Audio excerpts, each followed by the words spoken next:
여러분 반갑습니다. 최진모 목사입니다. 여러분 오늘 내가 이 하루 동안 내가 어떤 선택을 했느냐에 따라서 그 선택의 결과는 내일 나에게 찾아올 수도 있고요. 또 훗날 나에게 반드시 열매가 되어서 찾아오게 됩니다.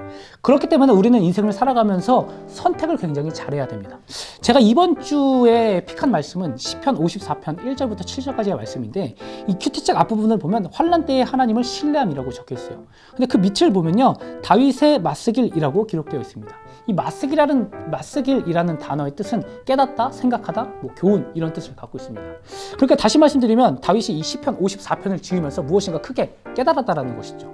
인생의 큰 교훈을 얻었다라고 이야기할 수 있다는 것입니다. 계속해서 그 소 제목을 보면 다윗의 맞쓰길 10사람 몇이 사울에게로 가서 다윗이 자기들에게로 와서 숨어 있다고 밀고 하였을 때 다윗이 지은 시라고 적혀져 있습니다. 여러분 상황을 설명해 드릴게요. 다윗이 골리앗을 죽이고 난 뒤부터 사울이 질투의 화신이 되었습니다. 그래서 틈만 나면 다윗을 죽이려고 합니다. 그래서 그때부터 다윗은 도망자 신사가 되었어요. 제가 지금 여러분에게 지도를 띄워드렸는데 이 지도에 보면 지금 이 경로가 다윗이 사울을 피해 도망간 경로입니다. 오늘 시편 54편의 상황은 어디냐면 이 10이라는 지방으로 다윗이 피신을 합니다. 근데 다윗이 이곳으로 피신한 이유가 있었어요. 10지방의 사람들은 유다지파 사람들이었거든요. 다윗도 유다지파 사람들이었죠. 즉 무슨 말이에요? 이들은 친척 관계였다는 것이죠. 어떻게 보면 다윗에게는 가족들이라고 생각하고 그곳이 안전할 것이라고 생각하여 피신을 했다는 것이죠. 여러분 당시에 가족들 같은 지파 사람들은 서로 지켜주고 보호해 주는 역할을 잘 감당하였습니다. 근데 이 소 제목에 보면 이 10사람 몇이 사울에게로 가서 다윗이 자기들에게로 와서 숨어 있다고 밀고 하였을 때 다윗이 지은 시라고 적혀져 있습니다. 자신의 가족이라고 생각했던 사람들에게로 피했는데 그 사람들이 배신을 때렸다는 거죠. 다윗의 마음이 지금 어땠을까요? 하필 동네 이름도 10이야. 만약 저였다면 이런 지금 다윗의 상황이 이렇다라는 거예요. 가족에게 배신을 당하였고 또 도망자의 신세로 피해야 하는 시기 가족들이 배신했다라는 소식을 듣는 중에 다윗이 지금 시편 54편을 기록했다라는 것이죠. 여러분 사실 생각해보면요. 다윗이 지금 이 도망자 신세가 된 이유는 누구 때문인지 아십니까? 바로 하나님 때문입니다. 하나님께서 사울 이후에 다윗을 왕으로 세우셨고 아주 이른 나이에 사무엘 선지자를 통하여서 기름 부음을 받게 하셨어요. 근데 문제는 무엇이냐면 그때부터 인생이 풍파가 시작이 돼요. 왕으로 기름을 부음을 받았으면 바로 왕궁에 가서 영향력 있는 삶을 살고 남들 보기에 부러워할 수 있는 그런 인생을 살아가야 되는데 그와는 전혀 반대의 삶인 도망자의 신세가 되어서 고난의 삶을 살기 시작합니다. 예를 들어서 이런 거예요. 내가 은혜를 받았어요. 예배를 통해서 은혜를 받습니다. 말씀의 은혜를 받고 이제 내가 하나님의 자녀라는 것, 내가 예수님의 제자로서 살아가야 한다는 것을 인지하고 그것을 결단을 합니다. 그런데 그때부터 이제 그 결단한 다음부터 자꾸 뭔가 일이 꼬이는 거예요. 월요일이 돼서 은혜 충만하게 이제 회사를 갑니다. 이번 주부터는 내가 회사 선임들을 사랑하겠다라고 하는데 월날이요. 평소보다 더 갈구고 평소보다 더 꼴보기 싫고 평소보다 더 싫은 행동을 한다라는 거죠. 더 재수없는 행동을 하네. 친구들과 관계 속에서 내가 이제는 선한 그리스도인으로서 살아가겠다라고 다짐을 했는데 예배한 다음 날부터 친구들과의 그 관계가 뭔가 자꾸 서먹서먹해지고 뭔가 서운한 마음이 자꾸 들고 또 친구들이 내 이간질을 하네? 이런 것이죠. 또 우리 집안에서 나 혼자만 예수님을 믿는데 가족들 영혼 구원에 힘써야지라고 생각을 했는데 오늘따라 집안 분위기도 이상하고 우리 엄마는 내가 교회에서 늦게 오는 것 같고 괜히 트집을 잡는 이런 상황이라고 할 수 있어요. 다윗도 기름 부음을 받고 난 이후부터 어찌 보면 그의 인생의 몇 순간 빼고는 맨날 그는 도망자의 신세, 늘 불안해하는 삶을 살아갑니다.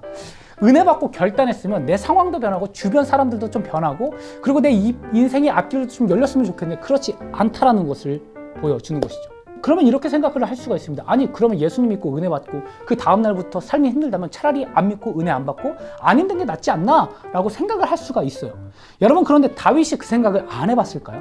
아까 다윗의 도망 경로를 보았지만 그 생각 누구보다도 많이 했던 사람이 아마 다윗이었을 거라고 생각합니다. 왜 하나님은 골리앗을 한 방에 보내셔가지고 사울을 미치게 해가지고 왜 나를 이런 개고생을 시킬까라고 생각을 할 수도 있었고요. 누가 내가 왕이 되고 싶었나? 하나님 제가 언제 왕이 된다라고 했습니까? 라고 생각을 안 해봤을까요? 그런데 오늘 다윗은요 그렇지 않고 시편 54편에 다윗의 맞쓰길, 다윗의 깨달음, 그 도망자 신세 때 깨달았다는 것들이 있는데 그것이 무엇이냐면 오늘 4절부터 7절까지의 말씀입니다. 제가 읽어드릴게요. 하나님은 나를 돕는 분이시며 주님은 내게 힘을 북돋아 주는 분이시다. 원수가 나에게 악한 짓을 하였으니 주님이 내 원수를 갚아주실 것이다. 주님의 신실하심을 다하여 그들을 전멸시켜 주시기를 빈다. 내가 즐거운 마음으로 주님께 제물을 드립니다. 주님, 내가 주님의 선하신 이름에 감사를 드립니다. 주님이 나를 모든 재난에서 건져 주셨습니다. 아멘. 여러분, 다윗은요, 어려운 가운데서도 반드시 하나님은 나를 도와주시는 분이심을 깨달았고요. 또 그 시기를 잘 넘길 수 있도록 힘을 주시는 분이시라고 그는 고백을 합니다. 또 나를 괴롭히고 나를 낙심케 하는 자들을 주님께서 반드시 갚아주실 것이다 라는 거기에 대한 확신이 있었어요. 그는 어려운 상황 속에 있을지라도 하나님을 선택을 합니다. 불평하고 하나님께 꼬투리를 잡는 그런 선택을 하는 것이 아니라 하나님은 반드시 나를 건져주실 것과 나를 지켜주실 것이라고 그는 선포를 합니다. 여러분, 저는요, 인생은요, 선택의 결과라고 생각을 해요. 똑같은 상황과 선택의 순간이 있을 때 그리스도인들이라면 예수를 믿지 않는 자들과 선택의 기준과 방향이 달라야 한다고 저는 생각합니다. 똑같은 것을 선택한다면 그것은 그리스도인들이나 세상 사람들이나 결코 다를 점이 없다라는 것이죠. 다윗의 선택의 기준은 바로 하나님이었습니다. 하나님의 마음을 묻고 인간적으로 보았을 때 이것이 무엇인가 무리일 수도 있을 것 같지만 그것이 하나님의 뜻이라면 그것을 선택합니다. 여러분, 세상은요, 정직하고 바르게 살아가는 사람들, 하나님의 말씀을 내 삶의 기준으로 두고 살아가는 사람들을 굉장히 따분하게 보고요, 답답하게 보고요, 그렇게 삶에 살아가는데 유두리가 없는 삶을 살아가냐라고 이야기할 때가 있습니다. 그래서 대충 세상 사람들이 선택하는 것, 흘러가는 대로 적당히 타협하며 남들 다 선택하는 그 기준의 잣대를 우리에게 들이댑니다. 그러나 여러분, 이것을 반드시 기억해야 됩니다. 지금 나의 행동과 선택이 반드시 언젠가는 나의 삶의 열매로 다가온다는 것을 우리는 반드시 기억해야 됩니다. 내가 하나님의 것을 선택하면요, 하나님의 은혜와 그 인도하심이 내 삶의 열매로 맺히게 되는 것이고요, 다른 것을 선택하면 그에 대한 열매가 맺힌다는 것이죠. 여러분, 콩 심은 데 콩 나고 팥 심은 데 팥 나죠. 여러분, 당연한 것입니다. 그런데 사람들이요, 이 그리스도인들이요, 이 공식을 자신의 삶에 대입을 안 시켜요. 내가 심었음에도 불구하고 내 것을 내가 스스로 내가 원하는 것을 선택했음에도 불구하고 내가 하나님의 것을 선택하지 않았음에도 불구하고 그 결과에 대해서 하나님께 따지는 사람들이 굉장히 많습니다. 최근에 학폭 논란에 휩싸인 운동선수들이 있었습니다. 그들이 지금 당장 잘못했기 때문에 그런 결과가 얻어지지는 않았습니다. 과거에 무심코 했던 행동들과 그 말 때문에 지금 그것이 부메랑이 되어서 그들의 삶의 열매로 돌아오게 된 것이죠. 여러분, 그렇기 때문에 지금 상황적으로 환경적으로 다윗과 같이 어려움을 경험할 수는 있어요. 지금 내 처지가 도망자의 신세가 되어서 쉬운 것, 빨리 가는 것을 선택하고자 하는 마음이 들 수가 있습니다. 여러분, 그것은 당연한 것입니다.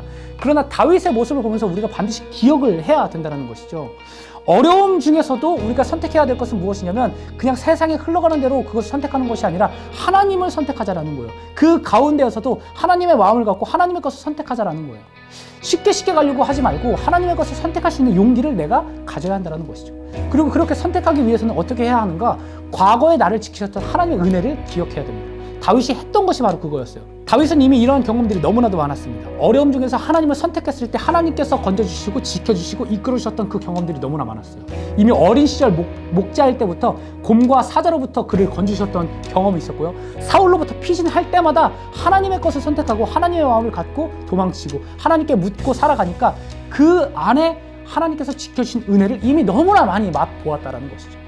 그래서 다윗은 이것들을 깨달았다는 거예요. 그래서 이번 시편 54편의 제목들이 다윗의 맞세길, 다윗의 깨달음, 다윗의 교훈이라는 것이죠.